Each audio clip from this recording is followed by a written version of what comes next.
बच्चों, आज की कहानी का नाम है एक और एक 11। यानी 1 और 1 जब आप प्लस करते हो तो 2 होते हैं, लेकिन जब उनको 1 और उसके साथ में जब 1 बना देते हैं तो वो कितने हो जाते हैं? 11। यानी हिंदी में बोले तो एक और एक 11। तो आज की आपकी कहानी का नाम है एक और एक 11। यानी इसकी कीमत कितनी बढ़ जाती है, ये आप इस कहानी में देखोगे। तो कहानी कुछ यूं है। एक गांव में 2 पहलवान रहते थे। दोनों बहुत ताकतवर थे। दोनों में जबरदस्त दुश्मनी भी थी। वे हमेशा एक दूसरे को मारने पर उतारू रहते थे।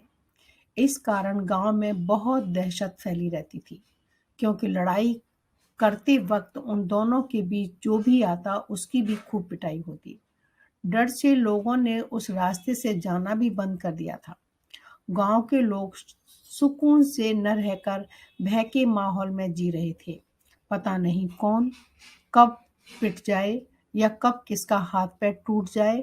एक दिन गांव के सभी लोगों ने मिलकर सरपंच के सामने यह समस्या रखी, तो सरपंच ने एक तरकीब सुझाई।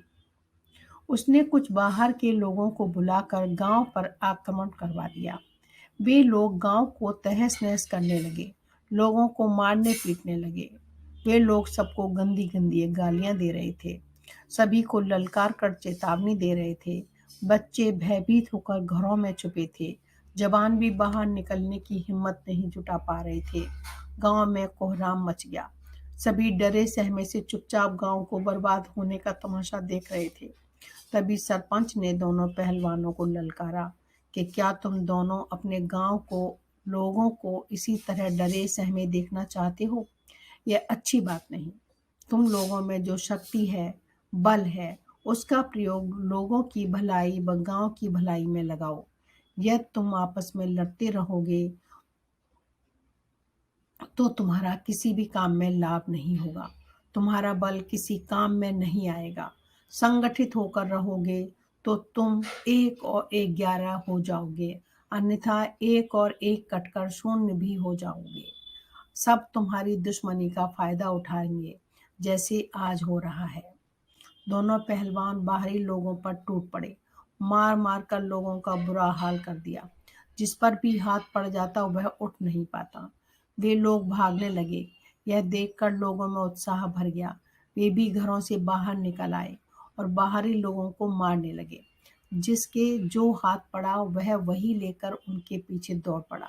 पहलवानों ने चंद मिनटों में ही किराए के लोगों को मार भगाया। सारे गांव में उत्साह छा गया। सब लोगों ने पहलवानों को फूल मालाएं पहनाकर उनका स्वागत किया। कुछ लोगों ने उठाने की भी कोशिश करने लगे, जिसे देखकर बच्चे तालियां बजाने लगे। उस दिन से दोनों पहलवानों की दुश्मनी दोस्ती में बदल गई।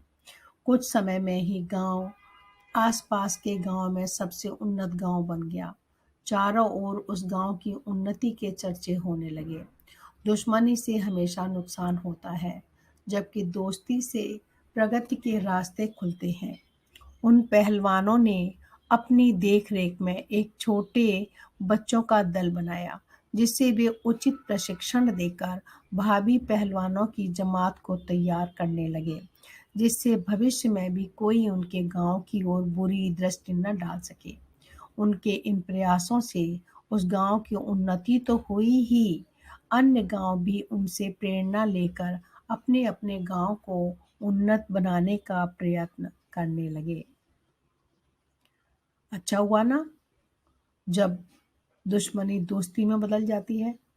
यानी लड़ाई नहीं करनी है, किसी के साथ शत्रुता नहीं करनी है, मित्रता करनी है, क्योंकि मित्रता से ही तो लाभ होता है। तो एक और एक 11 हो गए, 2 नहीं। इस ताकत को समझो और संगठित होकर रहो। यही इस कहानी का मुख्य उद्देश्य है। कैसी लगी ये कहानी आपको? ये मुझे ज़रूर बताओ।